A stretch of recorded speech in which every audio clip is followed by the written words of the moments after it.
walking on a pink cloud. So I asked her last night at her graduation prom, and she said yes. We're going to be married in August. Wow, married? But she's just finishing high school, and you still have 2 years at the university. That's a tough road, Larry. What are you going to use for money? Well, Sue's folks were going to pay something to put her in junior college here in town for 2 years. So we'll have that. But instead of going to college, she'll get a full-time job in campus town. Say she doesn't care anymore about education. So with that, and my part-time job, well, we'll get by. Uh-oh. Here's Sue now. You two probably want to be alone.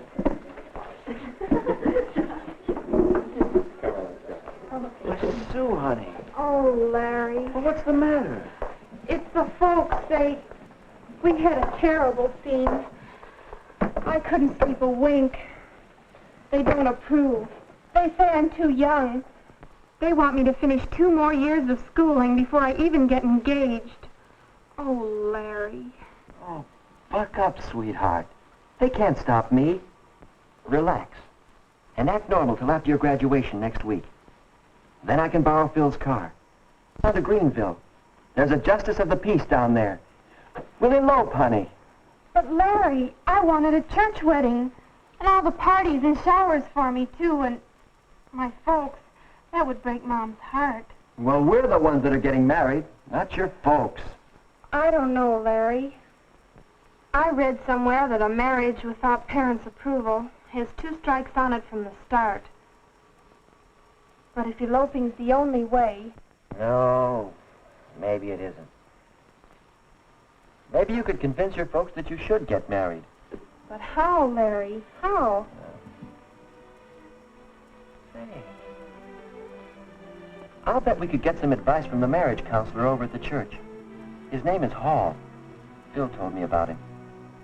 He teaches a course in marriage and family living at the college.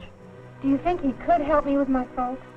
Well, it's worth a try, isn't it?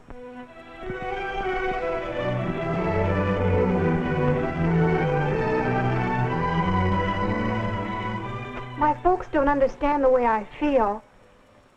So that's the story, Mr. Hall. Do you think you can help us get married? Why, I'm in favor of marriage. In fact, I spend a good deal of my time helping people to get ready for marriage. Now, let's see. You've known each other for... 3 months, 1 week, 2 days, and 17 hours. And you're 18, Sue? And 19, Larry? Have either of you ever been in love before? Well, but not like this. This is the real thing. Yes. I had a chum in college who had the real thing with 8 successive girls. Oh. Oh, it's all right if you have it, fine. It's a very important factor in building a happy marriage. But tell me, how do you know it's real love, the kind you can get married on?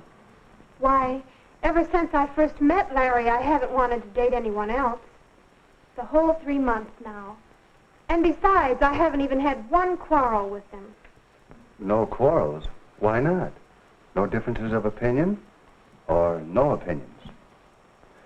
What do you talk about on your dates? Oh, movies and popular songs. Orchestras, dancing. And... Larry's chosen profession, engineering? No, I don't understand any of it. I don't like to hear about it. Why, Sue, honey, I didn't know you felt that way. Well, it seems you two may have some things to talk over and settle. Might well ask yourself some questions before you get too serious about marriage. Well, what do you mean? What sort of questions?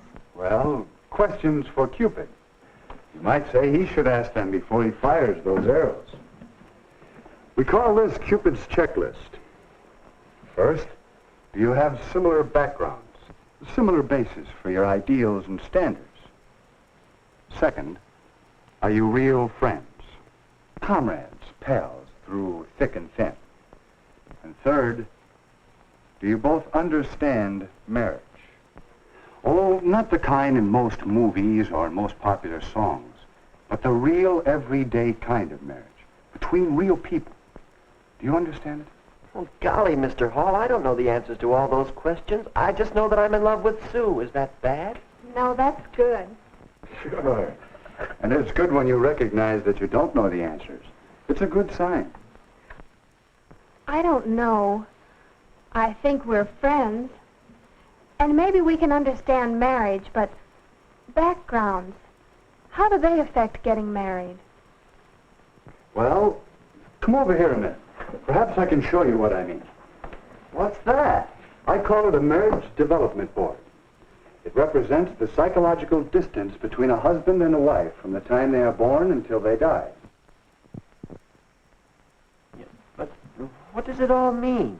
Well, let's set it up for you and Sue. When you are born, you inherit a great many differences from your parents. That's part of your background. That makes sense, all right. Now, as you grow up, you each develop separate and unique personalities. Your mental growth, your emotional outlook, your standards and ideals.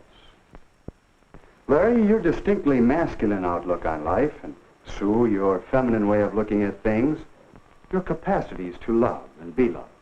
In these and many other ways, you each acquire a background, so that when you first met, you were probably farther apart, probably more distinct individuals than when you were born. But I don't want to marry a girl like me. I want to marry a man like him. So even though we're close together here, we don't know how far apart we are there. That's right. When you two met, there was probably an early physical reaction, a romantic attraction that pulled you together, a love appeal that hit you sort of boing. How did you know? Well, it happened to me. It happens in some degree to most couples who become happily married. But it takes more than this boing. For you see, if you're too far apart psychologically, if your backgrounds are not similar enough, it can cause a great deal of argument and unhappiness until... It's gone. Where'd it go? That's what you'll be saying about your romantic love if these other things cause a breakup. No, sir. This is forever with Larry and me. Fine, I hope so. But don't you think it's wise to take time to find out how much strain these differences might put on your romantic love? But there isn't any time. Larry's going away in a couple of months. Yes. Did you two ever see these figures on length of engagement and how it relates to chances for happiness in marriage? No. Two separate studies showed the chance for happiness improves with a longer engagement period. It's fair for 6 months, better for a year or 2 years. Is that because there's a better chance to find out some of these differences and become real friends? Yes, a chance to find out if your relationship will wear well. Yes, but can't we settle these differences after we're married? And if you aren't successful, before you become too deeply involved, find out if the distance might turn out to be too great. Here's another angle that should interest you both. How age when married affects the chance for happiness. You can see that the chances are better after the man reaches 21 or so.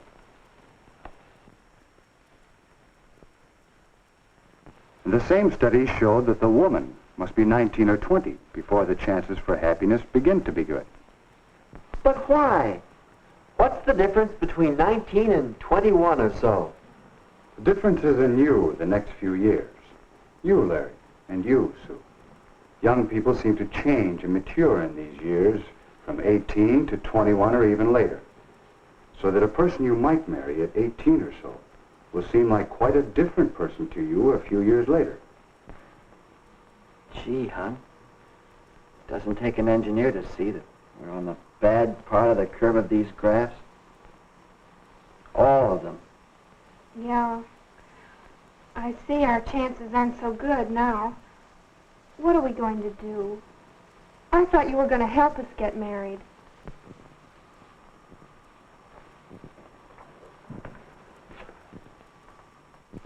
I believe I can. I think you two have a lot of what it takes to build a successful marriage. And yet, you wouldn't try to plan and build a house in 3 months, would you? Shouldn't a marriage have better planning? If you two are going to build a successful family team that will last for 40 or 50 years, how long do you think it should take to get ready for it? All right. How do we know when we've done it? When the two of you are ready for marriage, you'll sense a new feeling between you. The two of you united as a pair, thinking as one unit, acting as one unit, in the building of a marriage and a new family. Your sense of pairedness shows up in the way in which you consider what's best for the pair of you over what you want individually for yourself. Think how often you speak of things from my point of view instead of ours. How often you say, I want, instead of we want. I guess it wasn't my folks that needed convincing, it's me. I mean, it's us, isn't it, Larry? Yeah, we'll say. And so, in terms of the checklist for Cupid, Larry and Sue began to examine their readiness for marriage. Do we have similar backgrounds? Do we agree on our religious beliefs? And have the same feelings about religion in general? Do we have the same ideals and standards and tastes?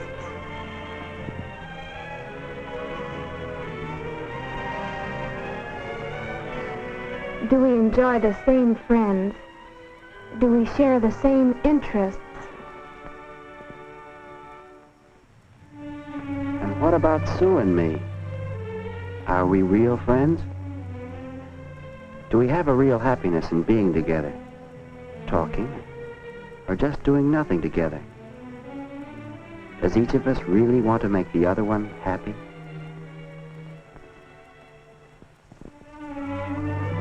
Do we have a real interest in each other and a sense of pride in each other?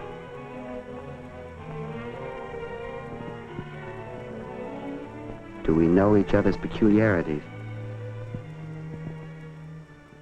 Do we both have a spirit of give and take? Can we quarrel and come out of it with something better than before?